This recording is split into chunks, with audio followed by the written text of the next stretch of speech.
Alan Dershowitz and KT too, but Alan Dershowitz said something that really struck me. He said, this happens all the time. I actually was shocked by that as well. And when you hear KT talk about it, these lawyers, these FBI agents showing up, and then obviously the lawyers after it, and Dershowitz touched on it, saying, you know what, here's how we're going to get you. We're going to lean on your family. We're going to bleed you dry financially. And if you don't do this, we're going to give you a bigger sentence in the end. I don't think most people fully get that, because you hear somebody's pled guilty to someone, you assume that they, did the crime. I don't know that I agree with that, or I think I learned a lot today about that. It was fascinating. Yeah, it was fascinating. And I think it just shows you how much more we need accountability for these things, because you think FBI, yeah, they should be trusted. And now these notes showing, no, they probably shouldn't be. And how many other times has this potentially happened? Yeah, and if it wasn't for these notes, everybody would be just saying that Flynn lied and whatever. And now we get to the intent of what was going on. That would have never happened without these notes. My guess is that FBI guys are going to be a lot smarter about taking notes in the future, because they know that this could go back to bite them. But it is scary to realize what they did to a very, very powerful person.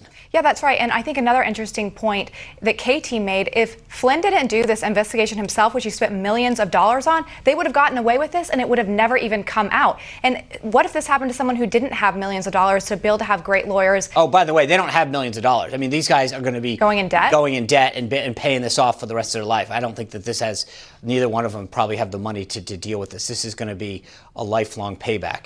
But, pivoting back to the topic that we just talked about, this Biden interview, I think that, Biden obviously felt the pressure that he wasn't getting asked the question, he was avoiding the press. I get what he did today, but again, as we were just talking about with the company, I was shocked by the lack of preparedness, especially on the documents. Yeah, it was shocking. Even his facial expression showed that he was surprised by what was at the University of Delaware. And I know we mentioned this, but I thought Mika really did hit hard on him and ask him the hard questions. And like you said, it showed that he wasn't quite prepared for them. He was definitely on a lot of talking points. As the interview went on, you could see that he was just saying the same thing over and again. The thing that is interesting, too, is we've heard all these folks, we played it in yesterday's show, these Democrats who went against Kavanaugh and are now saying, well, we don't need an investigation, or we've had one.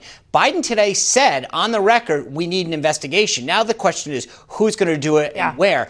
I think that's going to come back to Biden, because now you can't say that he doesn't want it. He said it. In any investigation, you would want to look at all those documents that he said he doesn't want anyone to look at. He's going to regret saying that, definitely. Right. All right. Well, coming up, we're going to take it down a notch. We're going to send you into the weekend with our memes of the week. We'll be right back.